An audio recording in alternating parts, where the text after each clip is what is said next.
Welcome to Modern Mind Ancient Book, where we are going back to move forward. My name is Roger. I'll be your host.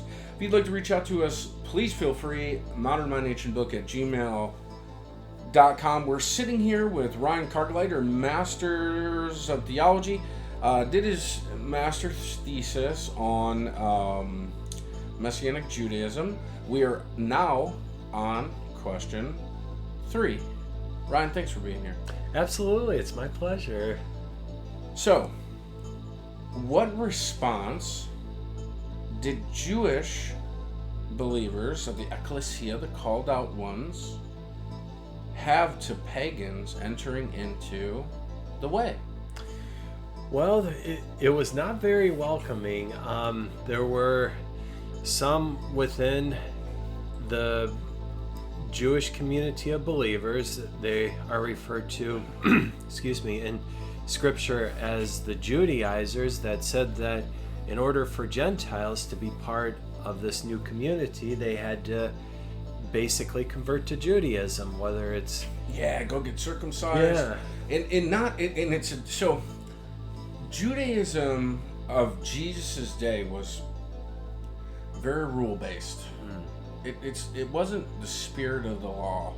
It wasn't for love for God. It was out of fear of destruction, essentially, right? Mm-hmm. So, in my mind, in studying what I've studied, I think the Assyrian and Babylonian captivity really damaged how Jewish people saw their relationship with God. I think when they came back, like the rebuilding of the temple, and then following, Alexander the Great and what happened, Antiochus Epiphanes, and just all these really horrible things. Jesus was not pleased with the Judaism of his day. So there's a guy named Dr. David Flusser, and he says that the purified Judaism of Jesus is the only hope we have for life. Meaning, what he came into was not the Judaism that God himself had intended us to have. And so he was there to correct that, but not remove us from Judaism. Instead, to teach us the things that mean something to God. So what is Jesus' way? That's the question.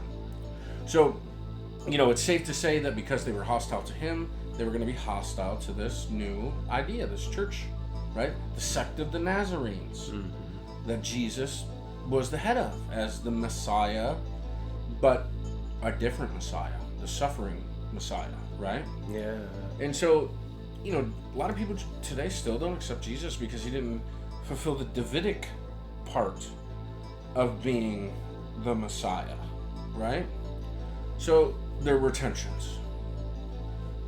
And as that continued, it just got worse and worse, right? Mm-hmm. Up until eventually the Christian church was completely removed from its Jewish roots.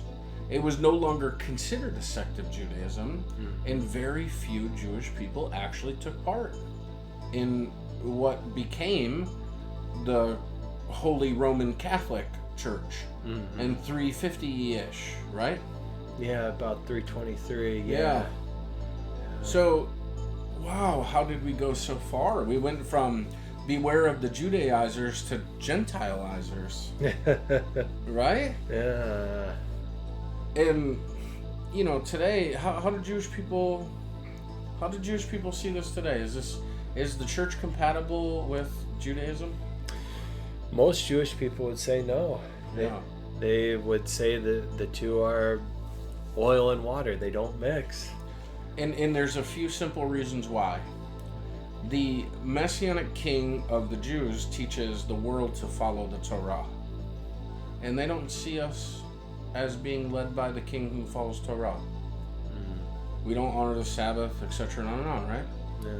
And the Messianic king will return the kingdom and the rule and the power to Israel, and it will be reigned from Jerusalem, the world. So those two things. But we're not doing a good job at being the one new man, are we? No, we as fallen human beings still have a lot of work to do, and all by the grace of God are we able to do that. That's right. Yeah, yeah, but you gotta want to, right? Yeah. You gotta want to. Oh, yeah. So, in your estimation, should we honor Moses as a wise man who gives us wisdom that we should learn and put into practice? Absolutely. I think the strongest argument for honoring what the Old Testament taught to us and realizing that Jesus came to not abolish the law but fulfill the law is that Jesus himself thought it was of value. This is the environment that Jesus was in, and he obviously knew the Old Testament, the Tanakh, and if he thought it was important, I think that's the best argument of why we should think it's important. Thank you. Yeah. We hope that you've enjoyed this question. We are moving on to question 4 here shortly. If you have any questions, please reach out to us at ModernMindAncientBook@gmail.com, and stay tuned. We're on to the next one.